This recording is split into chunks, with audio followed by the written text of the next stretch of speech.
और अब बात जम्मू कश्मीर में हुए आतंकी हमलों की। उधमपुर के बसंतगढ़ गांव के पास पुलिस चौकी पर आतंकी हमला हुआ। जानकारी के मुताबिक 2 से 3 आतंकियों ने अचानक धावा बोला और गोलियां बरसानी शुरू कर दी।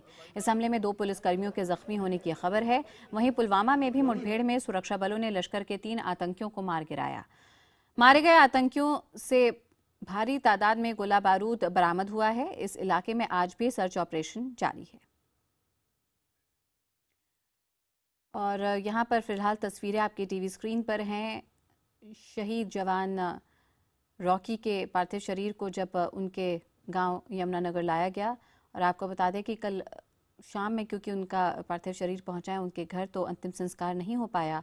आज पूरे राजकीय सम्मान के साथ, मिलिट्री ऑनर के साथ विदाई दी जाएगी शहीद रॉकी को।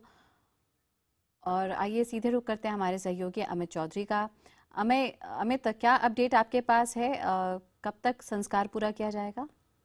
जी देखिए, अंतिम संस्कार के जो है वो शुरू हो चुका है और बकायदा गार्ड ऑफ ऑनर दिया गया शहीद रॉकी को। उसके बाद अंतिम संस्कार की जो विधिवत कार्रवाई थी वो पूरी की गई है। और आप देख सकते हैं जिस तरीके से जो बीएसएफ के जो जवान हैं उन्होंने बकायदा जो है गार्ड ऑफ ऑनर दिया, बकायदा बंदूकों से जो है सलामी दी गई। तो इस तरीके से जो है अंतिम यात्रा जो है इस शहीद रॉकी की यहाँ पर जो है पूरी हुई है।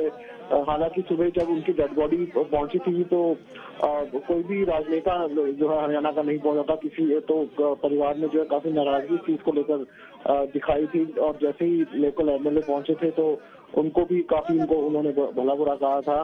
तो लेकिन अब कुछ मंत्री और जो विधानसभा के स्पीकर हैं वो यहाँ पर पहुंचे हैं और पूरा जन सैलाब जो है इस इलाके का वो यहाँ पर उमड़ा हुआ है। सिर्फ इस गांव से नहीं बल्कि दूर दूर के इलाकों से लोग जो है कल से जब से पता चला कि इस इलाके के बेटे ने वहाँ उधमपुर में शहादत दी है अपने साथियों को बचाते हुए, उस तब से यहाँ पर लोग उमड़ रहे थे। और रॉकी की माँ का रो रो कर काफी बुरा हाल है, उनकी बहन लगातार रो रही थी। हालांकि इस परिवार को काफी ज्यादा गर्व है अपने बेटे पर। और कल तो हमने ये भी सुना था कि अमूमन रॉकी अपनी माँ से कहा करता था कि वो अपने नाम को लेकर कई सवाल पैदा करता था कि ऐसा नाम क्यों रखा गया है, लेकिन उनकी माँ ने कल ये बताया कि अब उन्हें गर्व है कि जो भी उनका नाम रखा गया था वो अमर हो गया है और हमेशा के लिए इस इलाके के लोग, क्या पूरे देश के लोग बीएसएफ के इस जवान का नाम हमेशा याद रखेंगे। बिल्कुल अमित, और हम आपको बताते हैं हमारे सहयोगी अमित चौधरी सीधे यमुनानगर से हमारे साथ जुड़े हुए हैं।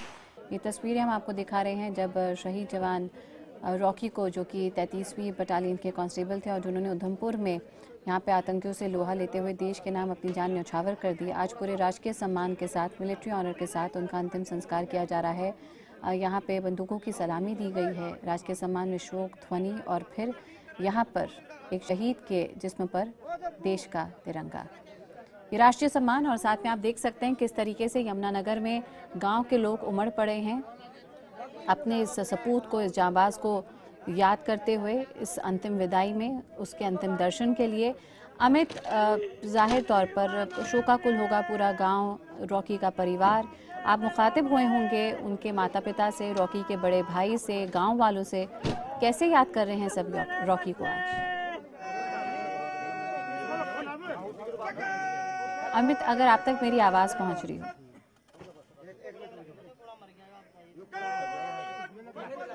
चलिए, तो अमित पर हम वापस जाएंगे, लेकिन फिलहाल हम आपको बता दें कि यमुनानगर में पूरे राजकीय सम्मान के साथ यहाँ पे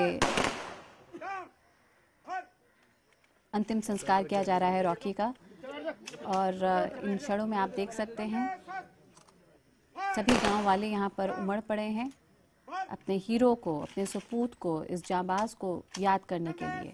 आपको बता दें उधमपुर में जो एनकाउंटर हुआ है उसमें रॉकी ने यहाँ पे बहादुरी की मिसाल पेश की है। और रॉकी अगर उस वक्त अपने जांबाजी और अपनी समझ नहीं दिखाते तो शायद वो आतंकी बहुत ज़्यादा बड़ा नुकसान कर सकते थे, लेकिन देश को बड़ा नुकसान, क्योंकि जाबाज रॉकी, ये जाबाज सिपाही देश का अब हमारे बीच में नहीं है। रुक करते हैं एक बार फिर से अमित चौधरी का। अमित, आपसे जानना चाह रही थी कि इन आखिरी क्षणों में जहाँ पे सब लोग विदाई दे रहे हैं रॉकी को, आप मुखातिब हुए होंगे गांव वालों से, रॉकी के परिवार वालों से, उनके बड़े भाई, उनके माता पिता से, सब कैसे याद कर रहे हैं रॉकी को? देखिए, अगर हम रॉकी की बात करें, रॉकी के परिवार की बात करें, बड़े ही साधारण परिवार से ताल्लुक रखता था रॉकी, और किसी को ये इल्म भी नहीं था कि उनके गांव का, उसके इलाके का ये जो होनहार बेटा है कभी इस तरीके से अपना तो परिवार, अपने गांव का नाम रोशन करेगा। रॉकी की अगर हम बहादुरी की बात करें कि अगर रॉकी उस वक्त उस बस में उन्होंने अगर समय पर मोर्चा नहीं संभाला होता तो उनके साथी, लगभग 44 साथी थे, उनको जान से मार चुके होते आतंकवादी अगर वो बस के अंदर घुस जाते। तो ऐसे में रॉकी और उनके जो दूसरे साथी थे जिन्होंने शहादत पाई है, उन दोनों ने मिलकर जो है अपने साथियों को, 44 साथियों को बचाने का काम किया। कहीं यहाँ पर सेना के जवान, यहाँ पर माफ कीजिए, बीएसएफ के जवान यहाँ पर पहुंचे हुए थे जो उस वक्त मौके पर मौजूद थे।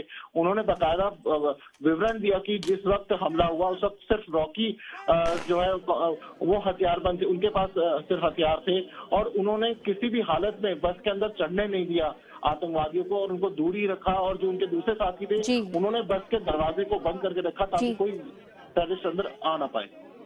बिल्कुल अमित, आप बने रहिए हमारे साथ। इस बीच बीएसएफ के एक अधिकारी कैसे याद करते हैं अपने साथी रॉकी को, आइए जानते हैं। थोड़ा ढांढस बढ़ाया है, उनको बताया है कि उनका बच्चा इतना अच्छा काम करके चला गया तो उनको भी थोड़ा हिम्मत रखना चाहिए, और बाकी जो कुछ बीएसएफ की